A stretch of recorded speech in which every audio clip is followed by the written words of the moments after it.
তো hello friends, চলে এসেছি আরও একটা মিনি ব্লগ নিয়ে। সকাল সকাল তোমাদের সাথে কথা বলতে দেখতেই পেলে আমি লিকার চা বানিয়ে নিলাম। এখন সেই চাটা আমি আর আমার চা দুজনে মিলে খেয়ে নেব। তারপরে ডিম টোস্ট করা হলো আর এখন করছি ম্যাগি। ডিম টোস্টটা আমার দেওরের জন্য ছিল আর ম্যাগিটা আমার হাজব্যান্ডের জন্য ছিল। তো এসব করার পর ভাত বসাতে চলে এসেছি। চালটা ধুয়ে নিলাম আর এখন ভাতটাও বসিয়ে দিয়েছি। ভাতটা আমাদের কমপ্লিট হয়ে গেছে আর এখন কিছু সবজি কাটা হবে।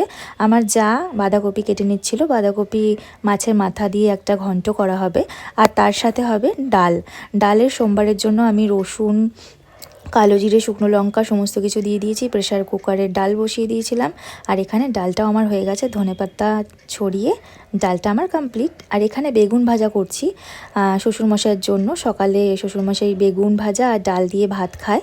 আর এখন সমস্ত সবজি টবজি কাটা হয়ে গেছে, এখন ধুয়ে নিলাম। আর এখানে মাছের মাথাগুলো ভেজে নিচ্ছি, যেহেতু বাঁধাকপিটা মাছের মাথা দিয়ে করা হবে সেই জন্য।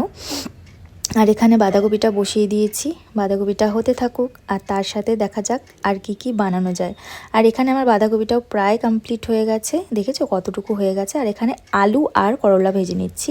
আলু করলা ভাজাটা একটুখানি মচমচে করে ভাজতে বেশ ভালো লাগে।